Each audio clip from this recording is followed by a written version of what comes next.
Science has finally caught up with something I have been saying for years. Narcissists are some of the weirdest people you will ever meet when it comes to hygiene. Some are disgustingly unclean, while others look obsessively neat, almost squeaky clean. But no matter which type you encounter, the pattern is the same. It is all about scientific studies on narcissism and oral hygiene. The crazy part is, you would not think psychology and dentistry would ever overlap. But science has now published research papers directly linking narcissism to oral hygiene habits.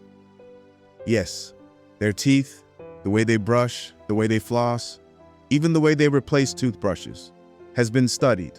And the results will surprise you, will make you look at narcissists in a way you never imagined.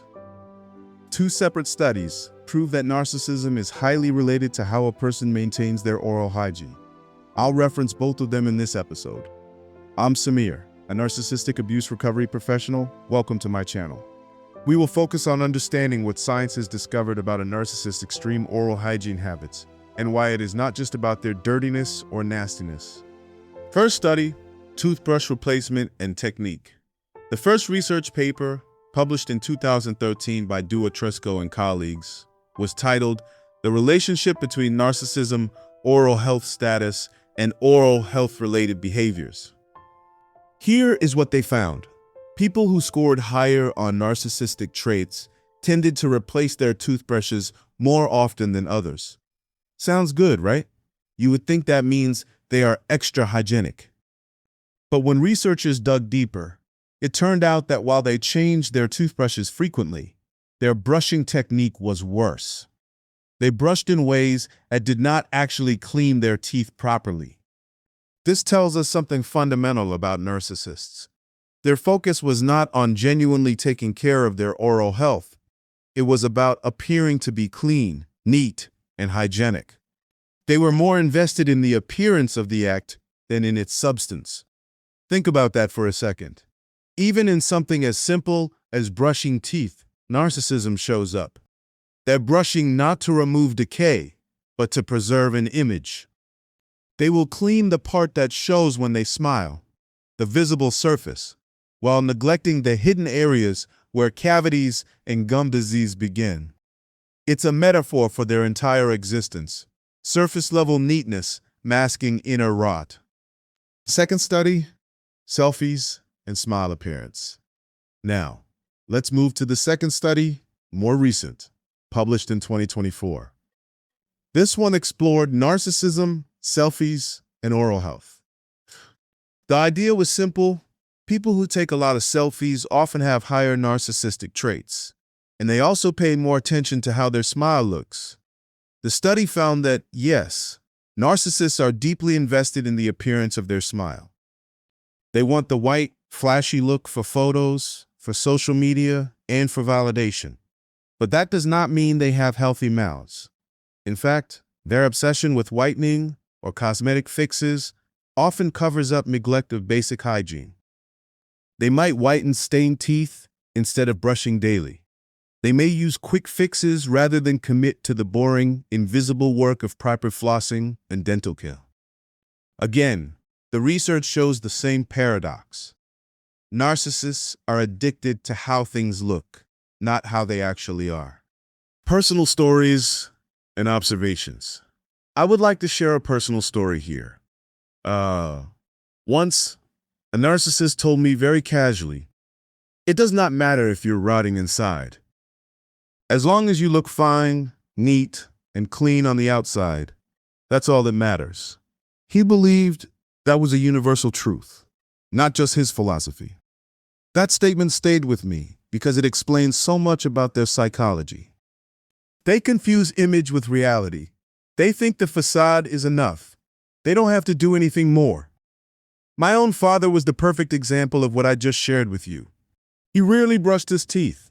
Most of the time his teeth were stained, and there was no sense of oral hygiene. But when he had to go to the office or meet someone important, suddenly he would brush. That sounds disgusting, but that's how it was. He would suddenly care when he needed to. He eventually developed serious gum problems, but that still did not change his pattern at all. His hygiene was never about health. It was always about who was watching, when they were watching, and how important that person's status was. The same was true of bathing. He would go days without showering, being so unhygienic it was unbearable. But if he had to meet people of high status, he would bathe, even if it was freezing cold. His hygiene was not about dignity or self-care, it was about image management. This is exactly what the research proves. Hygiene for narcissists is not an act of care. It is a total performance. Now, before we go further, let me make something really clear.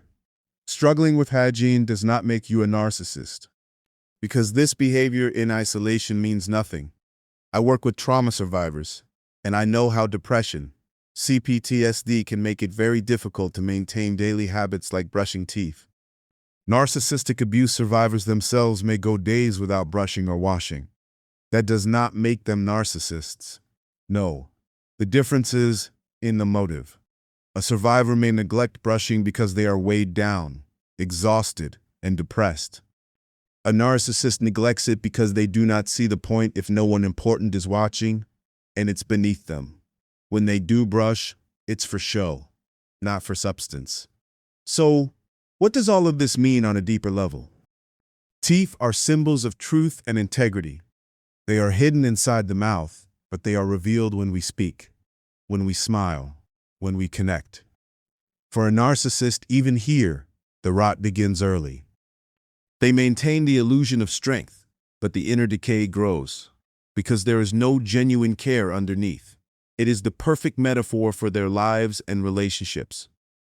They present that dazzling smile, the charming front, but behind closed doors, there is disease, neglect, and rot. They'll polish the surface while ignoring the roots. And that's why these studies are really important and so powerful. They do not just tell us about teeth.